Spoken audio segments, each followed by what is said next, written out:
Summer வந்தாச்சு. What's your plan for this holiday? எங்க கிட்ட விட்டுருங்க, நாங்க பாத்துக்கிறோம். GT Holidays. GT Holidays, South India's #1 travel brand.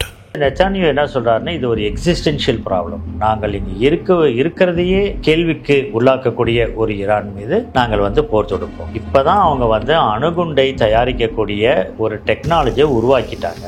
Near completion. அதை தாக்கிறதுக்கான ஒரு டெக்னாலஜி இஸ்ரேல்கிட்ட இல்லை. அதனால தான் இஸ்ரேல் இப்போ அமெரிக்காவை வற்புறுத்தி கொண்டிருக்கின்றது, கட்டாயப்படுத்தி கொண்டிருக்கின்றது. நீங்கள் எங்களோடு சேர்ந்து இந்த போருக்கு வாருங்கள், உங்களுடைய உதவினால் தான் எங்களால் பண்ண முடியும். இதை வைத்துக்கொண்டு தான் நேத்தெல்லாம் ட்ரம்ப்போடைய வார்த்தைகள் மாறி இருக்கின்றன. அவர் சொல்றாரு அன்கண்டிஷனல் சரண்டர் ஆஃப் ஈரான் அப்படின்ற வார்த்தையை உபயோகிக்கிறார். அவர் சரணடைய சொல்றாரு, அன்கண்டிஷனல் சரண்டர் ஆஃப் ஈரான், நீங்க சரணடையணும், ஈரான் சரணடையணும் அப்படின்ட்டு. ஆனா ஈரானுடைய தலைவர் அயத்துல்லா அலி கமேனி ரொம்ப தெளிவா சொல்றாரு, இது லாங் கெஸ்டேஷன், இது ஒரு போரை நம்ம ஆரம்பிச்சிட்டோம், இனிமேப்பட்டு நாங்கள் இதை நிறுத்த மாட்டோம். நோ மர்சி, இரக்கம் என்பது காண்பிக்கப்பட மாட்டாது. எங்களுக்கு இழைக்கப்பட்ட தீங்குகளுக்கு எல்லாம் நாங்கள் பதிலடி கொடுக்குமாறு இந்த போர் தொடர்ந்து கொண்டுதான் இருக்கோம் என்று அவர் சொல்லி. இந்த போர் ஆரம்பிச்சப்பே அமெரிக்கா சொல்லிச்சு இஸ்ரேல் செய்தது தவறு, ஈரான் மீது யூனிலேட்டரல் டெசிஷன் தானே ரூபியோ சொன்னார். போர் ஆரம்பிச்ச அன்னைக்கு செக்ரட்டரி ஆஃப் ஸ்டேட் சொன்னா யூனிலேட்டர், தன்னிச்சையாக நீங்கள் இதை செய்து விட்டீர்கள், எங்களை கேட்கவில்லை. அதனால அமெரிக்கா முதல்ல ஒதுங்கிடுச்சு. ஆனா இப்ப இஸ்ரேல் கொடுக்கிற ஒரு பிரஷர், அமெரிக்காவில் ஜூவிஷ் லாபி கொடுக்கிற பெரிய பிரஷர், அதனால தான் அவங்க இந்த போருக்குள்ள இழுக்கப்படுவார்களோ என்றும் ரஷ்யா, சைனா, ஈரான் இவங்கெல்லாம் ஆக்சிஸ் ஆஃப் ரெசிஸ்டன்ஸ் தான். அதனால் இன்னும் ஓப்பனாக ரஷ்யாவும் சைனாவும் இதை பற்றி பேசலையே ஒழிய, கட்டாயமாக அவங்க ஈரானுக்கு துணையாக அவர்கள் இருப்பார்கள். இந்த போர் தீவிரமடைமானால், அமெரிக்கா உள்ள வருமையானால், இந்த மாதிரியான நாடுகள் அவருடைய நிலைப்பாட்டை கட்டாயமாக சொல்லும். கிறிஸ்தவம் வர்சஸ் இஸ்லாம்ங்கிற மாதிரி இது மாறி இருக்கு. 50க்கும் மேற்பட்ட உலக நாடுகளில் 100 கோடிக்கும் அதிகமான ஆகாயம் தமிழ் பார்வையாளர்களுக்கு பேரன்பும் திருநன்றி. வணக்கம் ஆகாயம் நண்பர்களே. இஸ்ரேல் ஈரான் போர் நிற்குமா, யார் வெல்வார்கள், இதை பற்றி பேசுவதற்காக பேராசிரியர் பெர்னார்டி சுவாமி நம்முடன் நினைக்கிறார். வணக்கம். இஸ்ரேல் ஈரான் போர் என்ன காரணம், தற்சமயம் இது வந்தது? போர் வந்ததுக்கு காரணம் என்னன்னு பார்த்தா, அக்டோபர் 7, 2023 இஸ்ரேல் பலஸ்தீனத்தை, அதுவும் ஹமாஸை அவங்க தாக்குறாங்க. அந்த போர் அப்போ ஆரம்பிக்குது, அக்டோபர் 7, 2023. அதை தொடர்ந்து பார்த்தோம் என்றால் ஹமாஸை ஒழிப்பதற்கான எல்லா நடவடிக்கைகளும் அவர்கள் எடுக்கின்றார்கள். அங்கே இருக்கக்கூடிய மக்கள் எல்லோரும், பலஸ்தீனத்தில் இன்றைக்கி இருக்கக்கூடிய மக்கள் எல்லோருமே இன்றைக்கி பாதிக்கப்படுகின்றார்கள். அதனால் அதுதான் ஆரம்பம். அது ஆரம்பித்து இன்றைக்கி ஒரு 20 மாதம் ஆகிவிட்டது. இந்த 20 மாதத்தில் நம்ம என்ன பார்க்குறோம்னா, இன்றைக்கி கல்ஃப் கண்ட்ரீஸ் என்று சொல்லக்கூடிய அந்த வளைகுடா நாடுகளில் இன்றைக்கி பெரிய அளவில் மாற்றங்கள் இன்றைக்கி நிகழ்ந்திருக்கின்றன. என்ன மாற்றங்கள் அப்படின்னு சொன்னோம்னா, ஹமாஸை ஒரு அவங்கள ரொம்ப நெருக்கி ஒடுக்கி விட்டார்கள். அதுக்கப்புறம் அவங்களுடைய தலைவர்களை அப்புறப்படுத்தி விட்டார்கள். அவர்களுக்கு சப்போர்ட்டாக ஈரான் இருந்துச்சு. ஈரான் தான் ஹமாஸையும் சப்போர்ட் பண்ணிச்சு, ஹெஸ்புல்லாவையும் சப்போர்ட் பண்ணிச்சு, ஹவுதீஸையும் சப்போர்ட் பண்ணிச்சு. இதுதான் ப்ராக்சிஸ் ஆஃப் ஈரான் அப்படின்வாங்க. அந்த ப்ராக்சிஸ் ஆஃப் ஈரானை அப்போ அடுத்தது அவங்கள கண்காணிக்கணுன்றதுக்காக லெபனான் உள்ளே பூந்து பெய்ரூட்டில் ஹெஸ்புல்லாவை அடித்தாங்க. அங்கே தான் நசருல்லா என்கின்ற அவருடைய தலைவர் கொல்லப்பட்டார். இங்கே அவருடைய தலைவர் சினவார் கொல்லப்பட்டார் ஹமாஸில். அதே போல் ஹவுதீஸையும் அவங்க அமெரிக்காவை வைத்து கொண்டு அவங்களையும் அடக்கிவிட்டார்.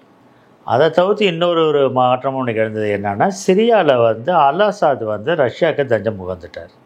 அப்படி இருக்கிறப்ப இதுலேயும் ரஷ்யா சப்போர்ட்டட் சிரியாவோ அல்லது ஈரான் சப்போர்ட்டட் சிரியாவோ இப்போ இல்லை. அப்போ இதெல்லாம் இன்றைக்கி ஒரு சாதகமாக ஒரு சூழ்நிலையாக வைத்துக்கொண்டு இன்றைக்கி இஸ்ரேல் ஈரான் மீது ஏவுகணைகளை செலுத்தியிருக்கிறார்கள்.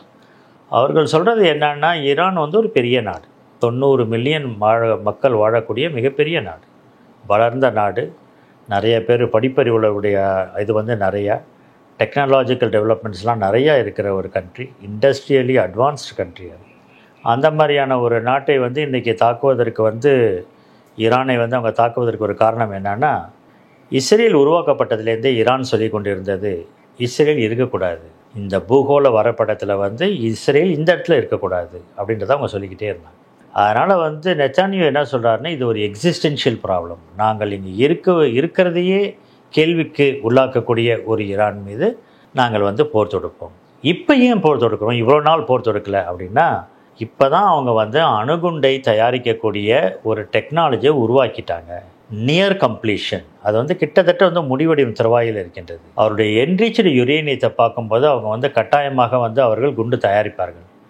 அப்படி ஒரு அணு ஆயுதத்தை அவங்க தயாரித்தாங்கன்னு சொன்னால் அதை வந்து இஸ்ரேல் மேலே தான் போடுவாங்க. அப்போ அது வந்து எங்களுடைய அழிவுக்கு வந்து அது வந்து பயன்படுத்தப்படுவது. அதை தயாரிப்பதற்கு முன்பாக அதை அவர்கள் யூஸ் பண்ணுவதற்கு பயன்படுவதற்கு முதலாக நாங்கள் அவர்களுடைய திட்டங்களை முறியடிப்போம் என்று சொல்லி தான் இதை ஆரம்பிக்கும். முறியடிக்கிற பாதையில் இருக்காங்களா? கிட்டத்தட்ட இப்போ போர் வந்து இன்றைக்கி 6வது நாளாக நடந்து கொண்டிருக்கின்றது. இந்த 6வது நாளில் பார்க்குறப்ப முதல் நாளே அவங்க வந்து தாக்கிய இடங்கள்லாம் வந்து அந்த நத்தான்ஸ் என்று சொல்லக்கூடிய இடம்லாம் வந்து நியூக்ளியர் ஃபெசிலிட்டிஸ் இருக்கக்கூடிய இடம்.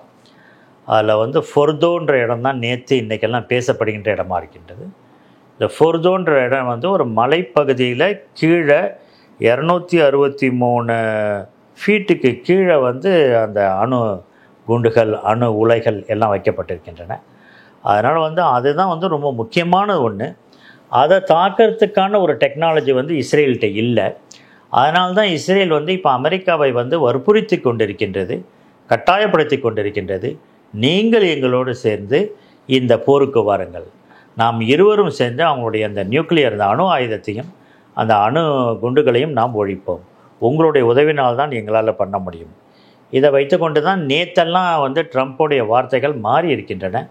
அவர் சொல்கிறாரு அன்கண்டிஷனல் சரண்டர் ஆஃப் ஈரான் அப்படின்ற வார்த்தையை உபயோகிக்கிறார். சரணடையணும், ஈரான் சரணடையணும் அப்படின்ற வார்த்தையை உபயோகிக்கிறார். சரணடைய சொல்கிறாரு, அவர் சரணடைய சொல்கிறார். அன்கண்டிஷனல் சரண்டர் ஆஃப் ஈரான், நீங்கள் வந்து சரணடையணும், ஈரான் சரணடையணும் அப்படின்றார். ஆனால் ஈரானுடைய தலைவர் அயத்துல்லா அலி கமேனி ரொம்ப தெளிவாக சொல்கிறாரு, இது வந்து லாங் கெஸ்டேஷன், இது வந்து ஒரு போரை நம்ம ஆரம்பிச்சிட்டோம், இனிமேப்பட்டு நாங்கள் இதை நிறுத்த மாட்டோம். நோ மர்சி, இரக்கம் என்பது காண்பிக்கப்பட மாட்டாது.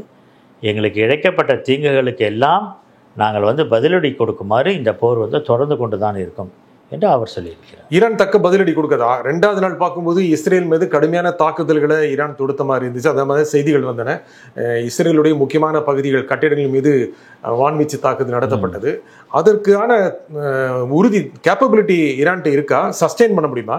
ஈரான் வந்து அதான் நான் சொன்னாப்புல வந்து ஒன்று அவங்களுக்கு இருக்கிற ஒரு பவர் அப்படின்றது வந்து நம்ம வந்து ஒன்று பாப்புலேஷனில் 90 மில்லியன், வளர்ந்த நாடு, இண்டஸ்ட்ரியலைஸ்ட். அதே போல் இன்றைக்கி வந்து ஒரு 19 நாடுகள்கிட்ட தான் இந்த நியூக்ளியர் டெக்னாலஜி இருக்குது. அதில் ஒரு நாடு இன்றைக்கி ஈரான். ஈரானில் வந்து அந்த நியூக்ளியர் டெக்னாலஜி அவங்க வந்து அமைதிக்காக தான் பயன்படுத்திகிட்ருக்கோம் அப்படின்றாங்க. அமைதிக்காக தான் பயன்படுத்தி கொண்டு இருந்தாங்க. ஆனால் வந்து ஈரான் வந்து 1979ஆம் ஆண்டு தான் அந்த ஈரானியன் ரெவல்யூஷன் நடந்துச்சு. அதில் 1979 வரைக்கும் ஈரான் வந்து அமெரிக்காவை அப்படியே காப்பி எடுத்த ஒரு நாடு. அமெரிக்காவை போலவே வர வேண்டும் என்று தான் ஷா ஆஃப் ஈரான் விரும்பினார். அதனால தான் அவரை தூக்கி எறிஞ்ச போது அவர் அமெரிக்காவில் தான் தஞ்சம் புகுந்தார். அதுக்கப்புறம் தான் வந்து இந்த ரெவல்யூஷனரிஸ் வந்து இன்றைக்கி இப்படி புரட்சியாளர்கள், அதுவும் வந்து மதத்தின் அடிப்படையில் அமைந்த ஒரு ஆட்சியை அங்கே வந்து அமைக்கிறாங்க.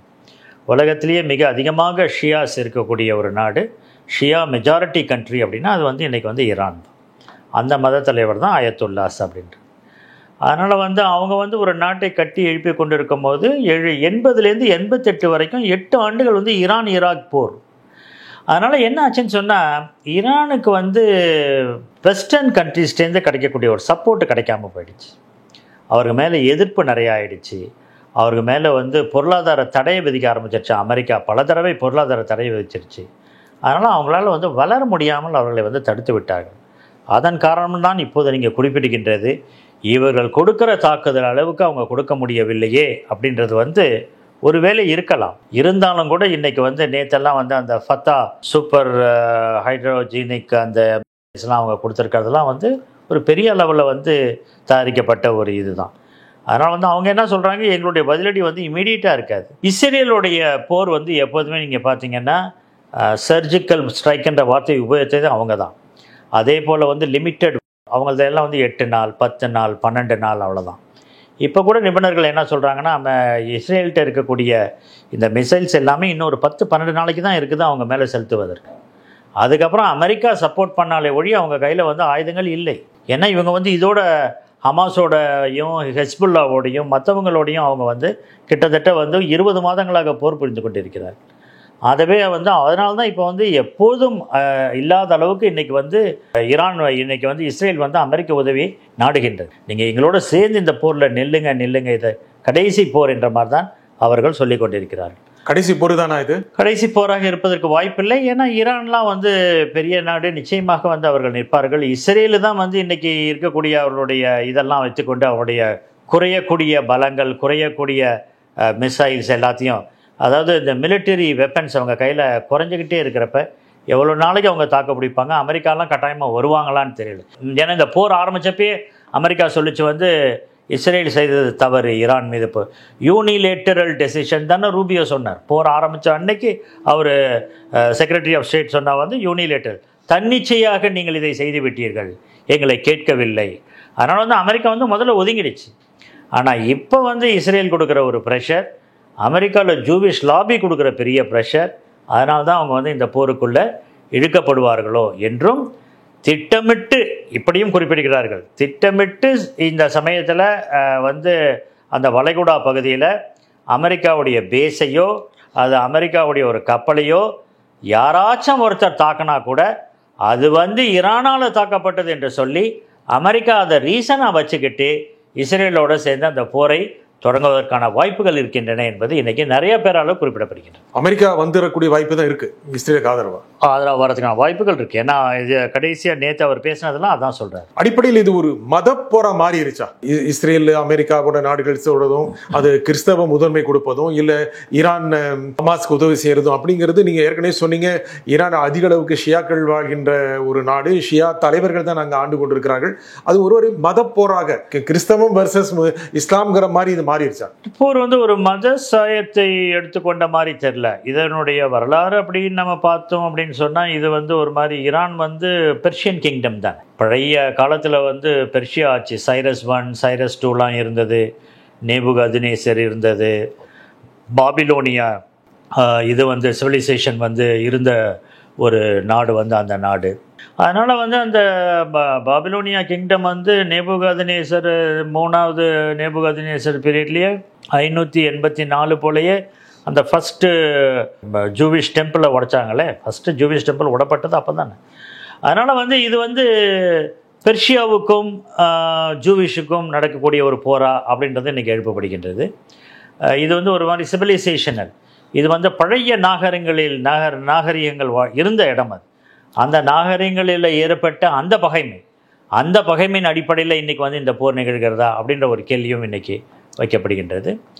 ஆனால் இது எல்லாத்துக்கும் நம்ம வந்து பார்க்கும் பொழுது முற்றுப்புள்ளியாக என்னை பொறுத்த வரைக்கும் இதற்கு காரணமாக நான் பார்ப்பது என்னவென்றால், மிடில் ஈஸ்டில் 1948 இஸ்ரேல் உருவான நாளிலிருந்து தான் இந்த பிரச்சனை. எபி சென்டர் ஆஃப் த கான்ஃப்ளிக்ட் வந்து இஸ்ரேல் 1948 உருவானது தான். இஸ்ரேல் உருவானது தவறு என்று நான் சொல்லவில்லை. 1948 2 நாடுகளும் உருவாக்குவதற்காக தான் ஐநா வந்து ரெசல்யூஷன் கொடுத்துச்சு. இஸ்ரேலும் உருவாக்கப்பட வேண்டும், பக்கத்திலேயே பலஸ்தீனமும் உருவாக்கப்பட வேண்டும். ஆனால் இன்றைக்கு வரைக்கும் பலஸ்தீனம் உருவாக்கப்படவில்லை. ஆனால் பலஸ்தீனத்துக்கு கொடுக்கப்பட வேண்டிய அவ்வளவு கஷ்டங்களும் இன்றைக்கி வந்து கொடுக்கப்பட்டு கொண்டே இருக்கின்றன. அந்த நாடு உருவாகவே இல்லை. ஆனாலும் அவங்க தான் இன்றைக்கி வந்து நம்பரில் மெஜாரிட்டியாக இருக்கிறாங்க. ஜியோகிராஃபிக்கலி அண்டு டெமோகிராஃபிக்கலி அப்படின்வாங்க. நம்பரில் பார்த்தாலும் சரி, பூகோளத்தில் பார்த்தாலும் சரி, அந்த பகுதி அவளுடையது தான். அப்படி இருக்கிறப்ப இதற்கு இதை வந்து பல தடவை ஐநாவில் வந்து ஒரு ரெசல்யூஷனாக பாஸ் பண்ணிட்டாங்க. 2 ஸ்டேட் 2 நேஷன் தியரி தான்.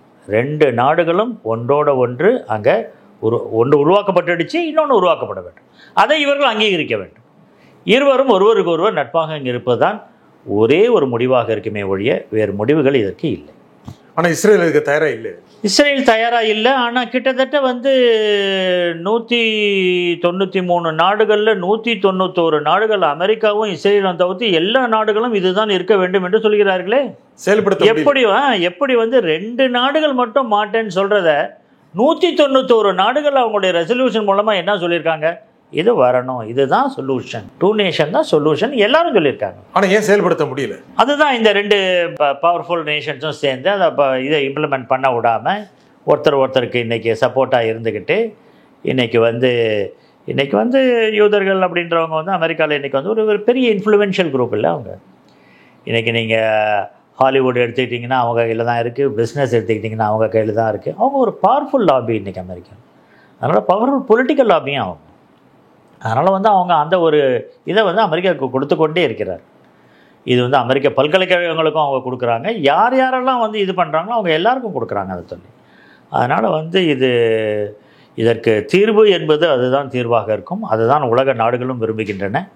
ஒருவேளை இந்த போர் கூட அதற்கு ஒரு முற்றுப்புள்ளி வைக்கக்கூடிய ஒரு போராக கூட இருக்கலாம். ஈரானிய தலைவர் தப்பித்து ஓடிவிடுவார், ரஷ்யாவுக்கு போய்விடுவார், பயந்து போய்விடுவார், அவரை கொல்வதற்கான வாய்ப்பு இப்போதில்லை அப்படிலாம் ட்ரம்ப் சொல்றாரு. இல்லை, அது வந்து சிரியாவில் அல்-அசாத் போய் இது பண்ணார். ஆனால் அமெரிக்கா முதலேருந்தே சொல்லிட்டு இருக்கு, எங்களுடைய குறி வந்து ஆயத்துல்லா அலி கொமேனி இல்லை அப்படின்றத வந்து அவங்க தெளிவாக சொல்லிக்கொண்டே இருக்கிறார்கள்.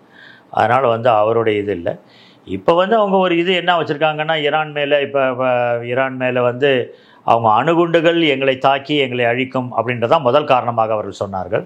ரெண்டாவது காரணமாக இன்றைக்கி படையெடுப்புக்கு ஏன் ஈரான் மேலே நீங்கள் இது பண்ணுறீங்க அப்படின்னு சொன்னால், ஈரானில் வந்து 79க்கு அப்புறம் பாருங்கள், நீங்கள் மத ரீதியான ஆட்சியாளர்கள் இருக்கிறாங்க. அங்கே வந்து இன்றைக்கி வந்து அங்கே வந்து முன்னேற்றம் இல்லை, மக்கள் எல்லாம் வந்து மாற்றத்தை விரும்புகிறார்கள். ஆகவே நாங்கள் அங்கே போயிருக்கிறது வந்து ஒரு மாற்றத்தை கொண்டு வருவதற்காக, ஆட்சி மாற்றத்துக்காக தான் நாங்கள் இருக்கிறோம் அப்படின்றதையும் அவங்க வைக்கிறாங்க.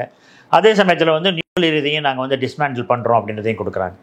அந்த விதத்தில் வந்து அங்கே வந்து டிஸ்மேண்டில் பண்ணால் கொண்டு வர்றதுக்கு அவங்களுக்கு ஆள் இல்லையே. இப்போ வந்து ஒரு ஆல்டர்னேட்டிவ் அங்கே யாராச்சும் இருக்கிறாங்க, அவங்க சப்போர்ட் கேட்குறாங்க, அவங்களுக்கு இவங்க கொடுத்தா அவங்க வந்து இவங்களுக்கு பதிலாக அவங்க ஆட்சியாளர்களாக வருவாங்க. அதற்கு அமெரிக்காவும் ஈரானும் சப்போர்ட் பண்ணி அவங்க ஆட்சியாளரை நியமிக்கணும்னு இல்லையே. இன்றைக்கி அந்த ரெவல்யூஷனரி கார்ட்ஸ் தான் இன்றைக்கி ஆண்டு கொண்டு இருக்கிறார்கள். அவங்க தான் எல்லாத்துலேயுமே இருக்கிறாங்க ஈரானில். அவர்களுக்கு வந்து ஒரு பெரிய எதிர்ப்பு இருக்கின்றது. கட்டாயமாக வந்து ஜனநாயகமாக நடத்தக்கூடிய ஒரு நாடு இல்லை, ஜனநாயகம் இல்லை. நிறைய புரட்சிகள், அதுவும் பெண்களால் எடுக்கப்பட்ட புரட்சிகள்லாம் நிறையாவே இருக்கின்றன. பட் இருந்தாலும் வந்து அதை மாற்றக்கூடிய அளவுக்கு வந்து இன்னும் வந்து அவங்களுக்கு அந்த ஒரு இது வரல. முக்கியமாக இன்னும் 5 நாட்கள் நகரத்தில் டெஹரானில் இருப்பவர்கள் எல்லாமே வெளியே போயிடணும் அப்படின்னு இஸ்ரேல் எச்சரிச்சிருக்கு. ஒரு 3 லட்சம் பேரும் காலி பண்ணிடணும், ஏன்னா அடுத்த ஒரு பயங்கரமான தாக்குதல் ஒன்று இருக்குது அப்படின்னு இஸ்ரேல் இப்போவே எச்சரிக்குது. அது நடக்க வாய்ப்பு இருக்கா? அதாவது வந்து இந்த போர் நடப்பதே பார்த்தீங்கன்னா டெஹரான்லையும் டெல் அவிவிலும் தான் நடக்குது. டெஹரான் வந்து ரொம்ப திக்லி பாப்புலேட்டட் சிட்டி, அதில் தான் இன்றைக்கி குண்டுகள் எல்லாமே போடப்படுகின்றன. ஏன்னா இவங்க 2 பேருமே எய்ம் பண்ணுறது என்னன்னா, அந்த இராணுவ இது வந்து எங்கே இருக்குதோ, இராணுவ தலைமையகத்தை சுற்றி இருக்கக்கூடிய இடங்கள் இது தான். அதனால் இவங்க போட்ட ஏவுகணைகள் எல்லாமே எங்கே போகுதுன்னா ஐடிஎஃப்க்கு போகுது, இஸ்ரேலி டிஃபென்ஸ் ஃபோர்ஸஸுக்கு அங்கே போய் விடுது. அதே போல் அவங்க போகிறது எல்லாமே டெஹரானில் வந்து மிலிட்டரி சுற்றி இருக்கிற அந்த இடத்துல தான் வரும். அதனால் வந்து இந்த போரில் வந்து 2 பேருமே, இங்கே வந்து ஒரு 40 பேர் கொல்லப்பட்டார்கள் இஸ்ரேலில், அங்கே வந்து நிறைய பேர் கொல்லப்பட்டிருக்கிறார்கள். எல்லாருமே யாருன்னு பார்த்தா சாதாரண மக்கள் தான் இன்றைக்கி கொல்லப்படுகிறார்கள். சிவிலியன் கேஷுவாலிட்டி தான் இன்றைக்கி வந்து ரொம்ப அதிகமாக இருக்குது. அந்த விதத்தில் தான் நகரங்களில் ஏற்படக்கூடிய இந்த பாதிப்பை இது பண்ணுறதுக்காக தான் நீங்கள் அப்புறப்படுத்துங்கள், நீங்கள் வந்து போயிடுங்க, அது உங்களுக்கு நல்லது அப்படின்ற மாதிரி ஒரு வார்னிங்கை கொடுத்துருக்காங்க.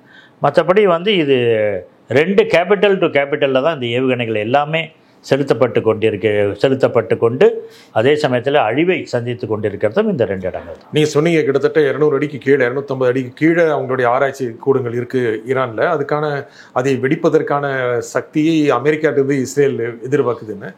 அது போச்சுன்னா கம்ப்ளீட்டாக அது அந்த ஃபாடோ அப்படின்றது வந்து அதை வந்து ஒரு நியூ சயின்டிஸ்ட் வந்து அதுக்கு இன்ஸ்பெக்டராக இருந்தவர், அந்த IAEAக்கு, இன்டர்நேஷ்னல் அட்டாமிக் எனர்ஜி ஏஜென்சி, அவங்க தானே 12ஆம் தேதி அன்றைக்கி ஒரு இன்ஸ்பெக்ஷனுக்கு போயிட்டு சொன்னாங்க, நீங்கள் வந்து கொஞ்சம் அந்த ட்ரீட்டிலேருந்து நீங்கள் கொஞ்சம் தவறி இருக்கிறீங்க அப்படின்னாங்க.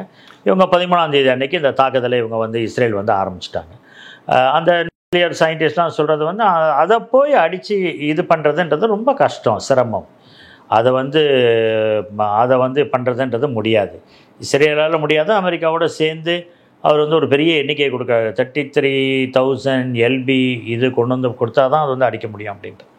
அந்த அளவுக்கு அது நடக்குமா என்று நமக்கு தெரியவில்லை. பட் ஆனால் சுற்றி இருக்கக்கூடிய அந்த நத்தான்ஸ் அந்த பகுதிகள், இந்த செறிவூட்டப்பட்ட யுரேனியம் தான் உங்களுக்கு வந்து பெரிய பிரச்சனையாக இருக்குது. அதில் வந்து 60% தாண்டிடுச்சுன்னா அது வந்து அணுகுண்டு தயாரிப்பதற்கான வாய்ப்புகள் அதிகமாக இருக்கின்றன என்பதை தான் அவர்கள் சொல்கிறார்கள். ஆனால் ஈரான் இன்னைக்கு வரைக்கும் அவங்க சொல்லிட்டு இருக்கிறது என்னன்னா, நாங்கள் அமைதிக்காக தான் யூஸ் பண்ணிகிட்ருக்கோம். ஈரான் வந்து NPTயில் இருக்கிறாங்க, நான் ப்ரொலிஃபரேஷன் ட்ரீட்டியில் இருக்கிறாங்க. அதனால் வந்து அவங்க மேலே இன்ஸ்பெக்ஷன் இருக்குது, அவங்களுக்கு என்ன இருக்குன்றது தெரியாது. ஆனால் இஸ்ரேல் வந்து என்பிடியில் இல்லை. என்பிடியில் இல்லாத நாடு வந்து இஸ்ரேல். அதனால் இஸ்ரேல்கிட்ட இருக்கா, எப்படி பயன்படுத்தும், எங்கே பயன்படுத்தும் நம்மளுக்கு தெரியாது. ஈரானில் என்னாச்சும் எவ்வளோ இருக்குது, எங்கே இருக்குன்றது நம்மளுக்கு தெரியும். ஆனால் இஸ்ரேல் அது தெரியாது. இருக்க வாய்ப்பு இருக்கா அணுகுண்டு? கட்டாயமாக இருக்கும்ல. அவங்க அதனால தானே அவங்க சைன் பண்ண மாட்டேன்ட்டாங்க. இந்தியா, பாகிஸ்தான், இஸ்ரேல் 3 நாடுகள் தான் அந்த என்பிடியை சைன் பண்ணல. நார்த் கொரியா சைன் பண்ணிவிட்டு 2003 வெளியே வந்துட்டாங்க. இருக்கு இஸ்ரேல்கிட்ட அணுகுண்டு இருக்க வாய்ப்பு கட்டாயமாக. இந்த போர் இன்னும் அந்த ஏரியாவில் பரவாயிருப்பாங்க. அந்த பிரதேசத்தில் இன்னும் பல நாடுகள் இருக்கு. அந்த பிராந்தியத்தை பொறுத்த வரைக்கும் இன்னைக்கு வந்து இது வந்து ஒரு எக்கனாமிக் வாராக மாறுறதுக்கும் இது வந்து வாய்ப்பு இருக்கின்றது. எப்படின்னா இந்த எண்ணெய், கச்சா எண்ணெய் இதை தயாரிக்கிறது. இப்போ வந்து இவங்க 2வது நாள் வந்து இஸ்ரேல் செலுத்திய அந்த இதெல்லாம் வந்து பார்த்திங்கன்னா ஏவுகணைகள்லாம் வந்து அந்த இதை போய் ஆயில் ஃபீல்ட்ஸை போய் அடிக்குது, எண்ணெய் கிணறுகளை போய் அடிக்குது. அந்த எண்ணெய் கிணறுகள்லாம் பக்கத்தில் கத்தாரோட வந்து 2 சேர்ந்து இருக்கிறதா இருக்குது. அதனால் அந்த மாதிரிலாம் ஆச்சுன்னா இப்போ கத்தார் போல நாடுகள்லாம் வந்து அவங்க வந்து எப்போதுமே கத்தார் தான் வந்து ஹமாஸையும் இவங்களுக்கும் இஸ்ரேலுக்கும் உடன்பாடு ஏற்படணும், அதே போல் அந்த பிடித்து வைத்த ஹாஸ்டேஜஸை வெளியே கொண்டு வர்றதுக்கெல்லாம் உதவி செய்தது வந்து கத்தார் தான். அதனால் கத்தார், ஒமான் தான் வந்து இஸ்ரேலும் அமெரிக்காவும் ஈரானும் ஞாயிற்றுக்கிழமைக்கு 6வது சுற்று பேச்சுவார்த்தை நடத்திருக்கணும். அதை வந்து இது பண்ணுறதும் வந்து ஒமான் தான் பண்ணிகிட்டு இருந்தாங்க. அதனால் வந்து அந்த மாதிரியான நாடுகள் வந்து இன்றைக்கி வந்து சிக்கல்களுக்கு உள்ளாவார்கள், எண்ணெயை கொண்டு வருவதில் சிக்கலாகும். அதனால் இது வந்து ஒரு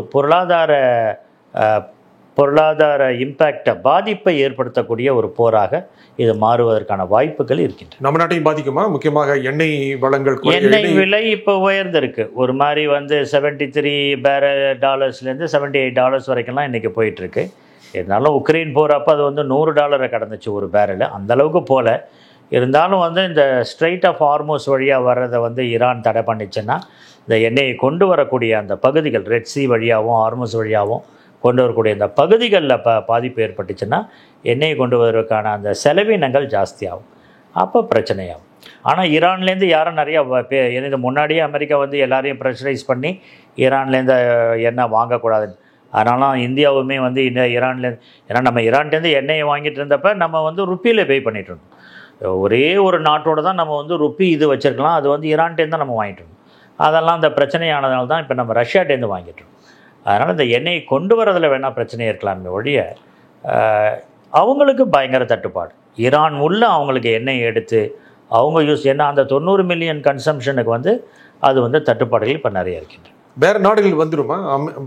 அமெரிக்கா வந்துச்சுன்னா ரஷ்யா, சைனாலாம் வர வாய்ப்பு இருக்கு. இது வந்து இந்த ஆக்சிஸ் ஆஃப் ரெசிஸ்டன்ஸ்னுவாங்கல்ல, இந்த இதை வந்து இதற்கு இது கொடுக்கறது, ரெசிஸ்டன்ஸ் கொடுக்கறது வந்து ரஷ்யா, சைனா, ஈரான், இவங்கெல்லாம் ஆக்சிஸ் ஆஃப் ரெசிஸ்டன்ஸ் தான். அதனால் இன்னும் ஓப்பனாக வந்து ரஷ்யாவும் சைனாவும் இதை பற்றி பேசலையே ஒழிய கட்டாயமாக அவங்க வந்து ஈரானுக்கு துணையாக அவர்கள் இருப்பார்கள். இந்த போர் வந்து தீவிரமடைமானால், அமெரிக்கா உள்ள வறுமையானால் இந்த மாதிரியான நாடுகள் அவருடைய நிலைப்பாட்டை கட்டாயமாக சொல்வார்கள். ஈடுபட வாய்ப்பு இருக்கா? அவங்களும் ஈரானுக்கு ஆதரவாக உள்ள வாய்ப்பு இருக்கா? ஏன்னா ஈரானுக்கு ஆதரவாக தான் இதுக்கு முன்னாடி அவங்க செயல்பட்டிருக்காங்க, தொடர்ந்து செயல்பட்டு கொண்டு தான் இருக்கிறார்கள், தொடர்ந்து அவர்களுக்கு அந்த ஆதரவு இருக்கின்றது. இவர்கள் எல்லோருமே ஒன்றாக தான் இன்றைக்கி வந்து கடைசி ஒரு 20-25 ஆண்டுகளாக ஒன்றாக தான் அவங்க சேர்ந்து நின்று கொண்டிருக்கிறார்கள். அந்த விதத்தில் வந்து ஈரான் கடுமையாக பாதிக்கப்படுமையானால் அவருடைய உதவிக்கு வருவதற்கான வாய்ப்புகள் நிறையா இருக்கின்றன. எந்த போர் வந்தாலும் உடனே சொல்லப்படுவது இது உலகப் போருக்கு வழிவகுக்கும் அப்படின்னு. எந்த சின்ன போர் வந்தாலும் இந்த போரும் உலகப் போருக்கு வழிவகுக்குமா? உலகப்போருக்கு வழிவகுப்பானா அந்த முதலாம் உலகப்போர், 2வது உலகப்போர் போல் எல்லாரும் 2 பக்கமாக நின்று போரிடுறது அப்படி வராது. ஏன்னா இது வந்து 5th ஜெனரேஷன் வார், 4th ஜெனரேஷன், 5th ஜெனரேஷன் வார்லாம் வந்துடுச்சு.